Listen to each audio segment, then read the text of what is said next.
Everything feels calm at Heartland, till one moment turns the entire ranch upside down.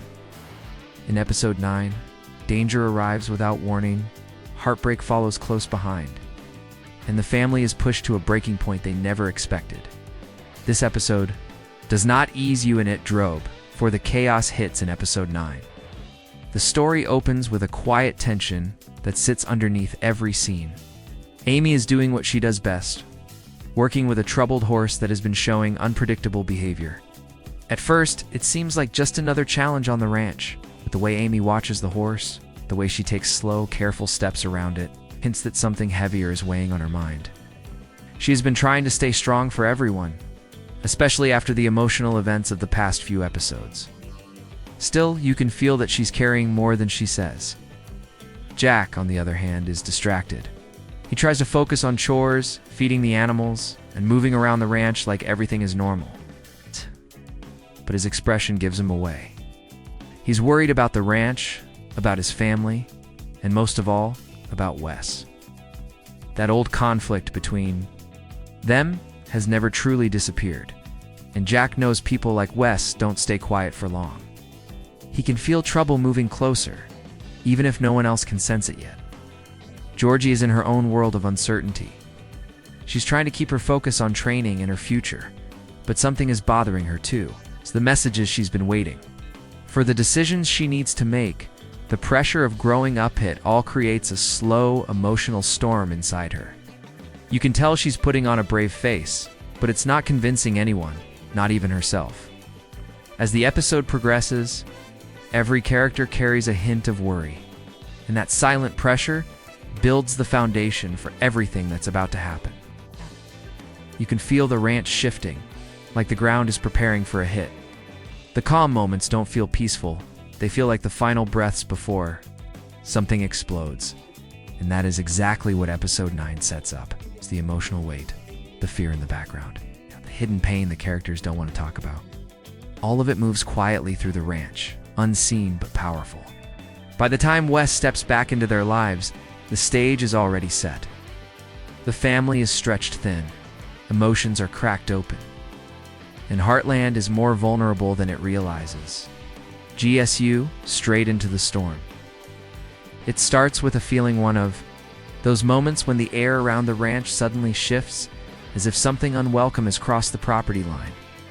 Amy notices it first. She pauses while brushing the horse, her hand freezing mid-stroke as the animal lifts its head sharply, ears pointed toward the driveway. Horses sense danger before humans do, and this one reacts like a storm is rolling in. Amy frowns, trying to understand what has changed. Then she hears it. The sound of a truck engine she hoped she would never hear again. Wes has returned. The truck door slams louder than it needs to, as if Wes wants the whole ranch to know he's back.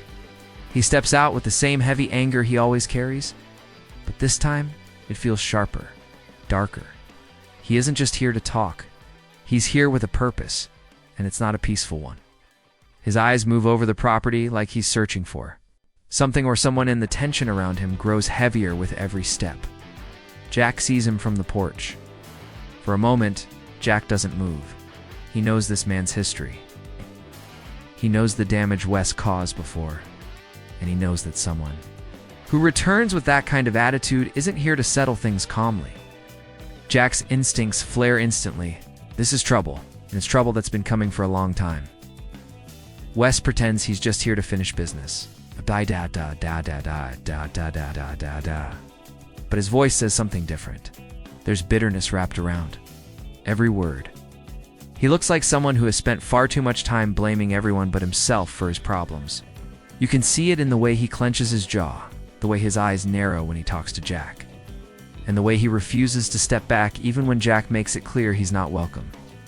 Amy watches from a distance, her heart pounding. She's seen Wes lose control before, and she knows one wrong move could set him off again. The horse behind her stomps nervously, mirroring the feeling twisting inside her. The ranch is supposed to be a safe place of healing, peace, and protection. But the moment Wes walks back into their lives, that safety cracks.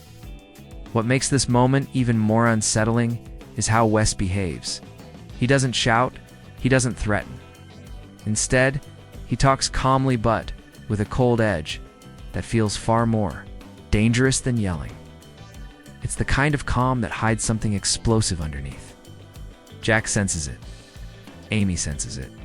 Even the animals sense it. Every second Wes spends on the ranch feels like a countdown ticking towards something none of them can stop. His presence alone is enough to make the family uneasy. But what's worse is the feeling that he's hiding something he isn't ready to admit, but something he's absolutely ready to act on. And this tension, this silent warning, hanging in the air, it's only the beginning of what Episode 9 is about to unleash. The breaking point arrives quietly, almost too quietly, like the calm seconds before lightning strikes. Jack tries to stay patient, tries to keep the peace the way a true leader of the ranch always does. But Wes doesn't come looking for peace, he comes looking for a fight. The tension between them grows so thick that even the wind seems to hold its breath, waiting for what happens next. It begins when Jack takes a slow step toward him. Not aggressive, just steady, the way a man does when he refuses to let fear control his home. Jack tells Wes to leave the property before things get worse, but that simple request hits Wes like a match thrown onto gasoline.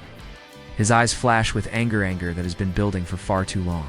He snaps back with accusations, blaming Jack for everything he's lost. It's a flood of bitterness, years of frustration crashing out all at once. Jack stands tall. But the weight of Wes's words cuts deeper than he lets on. He tries to talk sense into Wes, to remind him that rage has only destroyed his life, never fixed it. But Wes isn't listening. He isn't hearing anything except the sound of his own fury echoing in his head. His voice rises, sharp and unpredictable, and his steps move closer, too close, till the space between them is charged with danger. The moment shifts in an instant. Wes lunges forward, not with warning, not with thought, but with raw, uncontrolled anger. Jack tries to block him, but the attack comes fast. Wes shoves him hard, sending Jack stumbling backward. For a heartbeat, the whole world seems to freeze. Amy screams his name. The horses in the nearby pen bolt in fear. The ranch falls into absolute chaos. Jack hits the ground, the impact rattling his body, but he pushes himself up, refusing to stay down. Wes advances again, his breaths heavy, hands clenched, eyes wild. This isn't a man having an argument. This is a man who has lost control completely. Jack stands his ground, even shaken, because that's who he is. He refuses to let fear take over his own home. But there is something terrifying about seeing Jack strong. Steady Jack being pushed to the edge. Amy's voice cuts through the moment, trembling but powerful, begging Wes to stop. For a second, it almost works. Wes hesitates, his expression shifting, as if the reality of what he's doing finally reaches him. But the rage returns just as quickly. He takes another threatening step, and that's when everything breaks apart. Tim rushes in, shouting for Wes to back off. The confrontation explodes into a storm of yelling, shoving, and fear so thick, seems to swallow the ranch whole. It takes every ounce of strength from the family to pull Wes away and force him to leave. When the dust settles, the truth is clear. Jack wasn't just attacked, Heartland itself was shaken to its core. The family gathers around him, shaken, scared, but grateful he's standing. Yet even with Wes gone, the air doesn't feel safe again. It feels like something has been cracked open, a wound that won't heal quickly. And the worst part?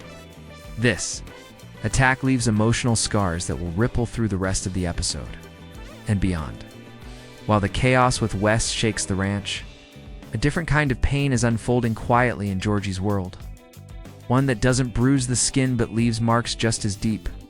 Her heartbreak doesn't come with shouting or sudden explosions. Instead, it comes in small moments that slowly pull the ground out from under her feet. It begins with a message, a short one, too short. The kind that tells you everything without saying much at all. Georgie reads it once, then again, and again, hoping she misunderstood. But the meaning is clear. Someone she trusted, someone she let into her heart, has chosen a path that doesn't include her. Whether it's a breakup, a broken promise, or a dream slipping out of reach, the result is the same. a silent hit that leaves her breathless. Georgie keeps the phone in her hand for a long time, staring at the words until they blur. She tries to tell herself it doesn't matter, that she's strong enough to handle it, that she's used to falling and getting back up. But this isn't the kind of fall you train for. This is the kind that cracks something inside you. She steps outside for air, needing space, needing quiet. The ranch is usually her comfort-wide fields, open skies, the smell of horses, but today, even the openness feels heavy. Her eyes burn and she blinks fast, refusing to let the tears win. But heartbreak is stubborn. It finds you even when you try to run from it. When she finally breaks, it's not loud. It's a soft, painful silence, a quiet sob, a shaking breath. It's the kind of sadness that comes from caring too much for someone who didn't care back in the same way. Amy notices her from a distance. She can't hear what Georgie is feeling, but she sees it, the slump in her shoulders, the stillness in her stance, the look of someone carrying a weight she doesn't know how to set down. Amy wants to go too. Her comfort, her wrap her in reassurance, but she pauses. Georgie needs a moment alone, a moment to breathe before she lets anyone else in. What makes this heartbreak even harder is the timing, while the family is dealing with Wes and Jack's terrifying confrontation. Georgie feels like she has no space to talk about her own pain. She doesn't want to add to the chaos, doesn't want to be another problem. So she pushes the emotions deeper, hiding them behind a calm expression that fools almost everyone but not herself. As the day goes on, Georgie keeps replaying memories, moments, conversations, wondering where she went wrong. But that's the thing about heartbreak. It makes you question yourself even when you've done nothing wrong. It steals your confidence. It makes you feel alone, even in a house full of people who love you. And yet, even in this painful moment, something is shifting inside her. A quiet strength forming, realization that heartbreak doesn't destroy you, it shapes you. But for now, she isn't ready to see the lesson. She's still in the middle of the hurt, still trying to understand why her heart had to break in the first place. Little does she know, this heartbreak will lead her to a powerful turning point later in the episode. But right here, right now, Georgie is standing in the middle of her own emotional storm, and she doesn't know when the clouds will lift in the middle of all the chaos. One person quietly steps into the center without even trying. Amy. She doesn't do it because she wants credit or because someone asks her to. She does it because the family is hurting, and Amy has always been the one who feels other people's pain like it's her own. The moment Wes storms off and the ranch finally stops shaking, Amy moves into action with a calmness that hides how scared she truly is. Her first instinct is Jack. She rushes to him, helping him steady himself, checking his hands, his face, his breathing, anything to make sure the attack didn't leave him with more damage than he's letting on. Jack tries to brush it off, insisting he's fine, but Amy knows him too well. She sees the stiffness in his movements, the exhaustion in his eyes, the shock still running under his skin. She doesn't push him to talk, she simply stays beside him, giving him the quiet support he needs. But Jack isn't the only one carrying wounds. Amy spots Georgie across the yard, shoulders tense, eyes red, pretending she's just taking a walk.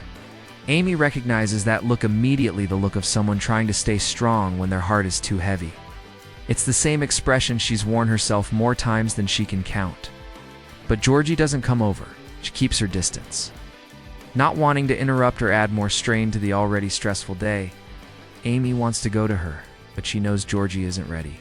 So instead, she takes a deep breath and balances both roles, protector for Jack, comfort waiting in the wings for Georgie, and the grounding force the rest of the family needs right now. Later, when things settle briefly, Amy finds herself alone in the barn, the one place she can breathe. She looks around at the quiet stalls, the soft sounds of horses shifting, the faint smell of hay and dust. This space has always been her escape, and today it becomes her anchor. She takes a moment to let the fear wash off her, but even then, her mind doesn't drift to herself. It drifts to the people she loves. She thinks about Jack, trying to stay strong, even when he's shaken to his core. She thinks about Georgie, hiding her heartbreak in the shadows.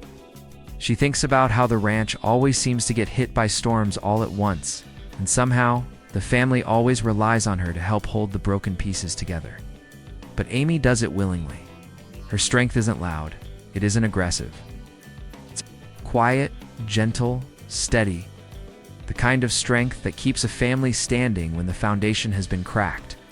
She checks on the horses next, knowing they were spooked by Wes's anger. Even the animals feel safer when Amy is there. She moves softly, soothing them with her voice, calming their nerves. And in doing that, she calms herself too. By the end of the day, Amy becomes the silent glue of Heartland. She's the one who reassures Lisa that Jack will be okay. She's the one who keeps an eye on Georgie from a distance. She's the one who makes sure everyone has space to breathe, even when she barely gets a moment for herself. This episode doesn't show Amy with grand speeches or dramatic scenes. Instead, it reveals her real power, the way she quietly heals everyone around her, even when her own heart is tired. And it's that strength, that deep emotional steadiness, the family will need even more in the aftermath of Wes's attack. The dust hasn't even settled when the weight of what happened begins to press down on everyone at Heartland. Ranch is quieter than usual, not peaceful, but tense. Like the air itself is holding its breath. After Wes's attack, nothing feels normal. Every sound, every movement, every shadow seems louder, sharper, and heavier.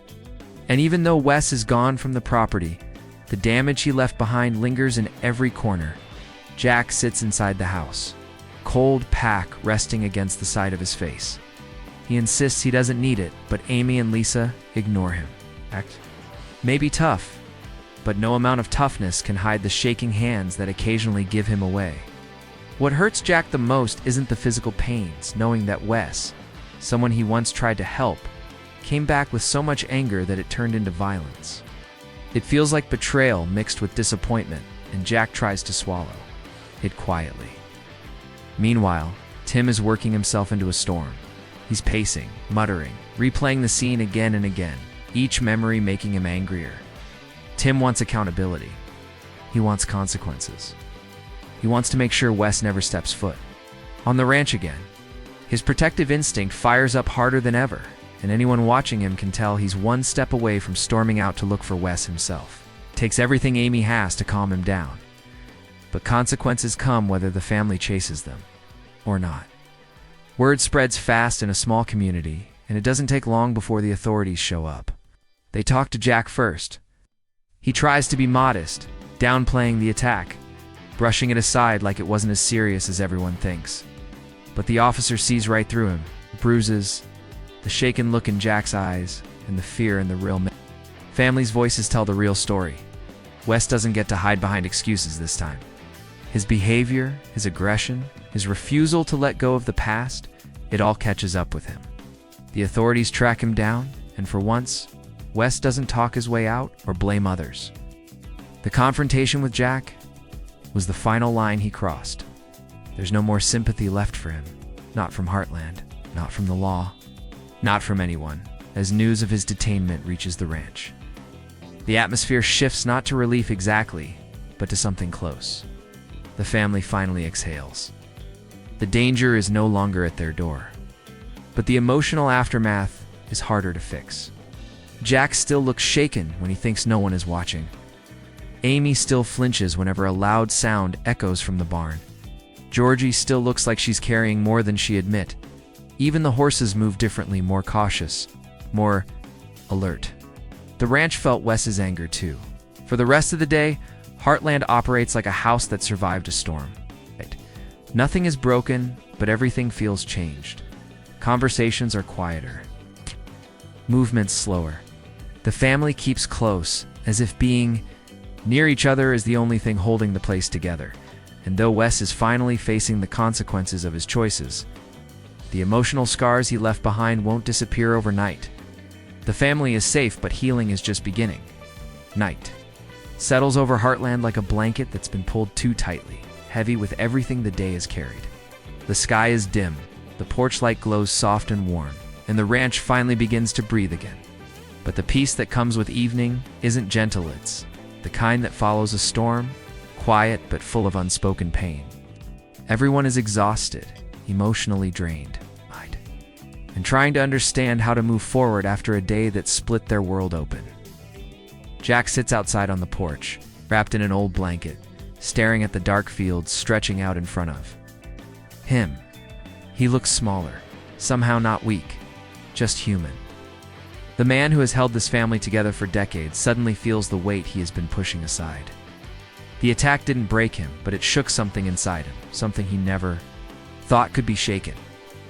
His eyes reflect a mix of fear, pride, and sadness. As if he's reliving the moment again and again, Amy steps outside and sits beside him without saying a word. She doesn't need to. The silence between them says enough.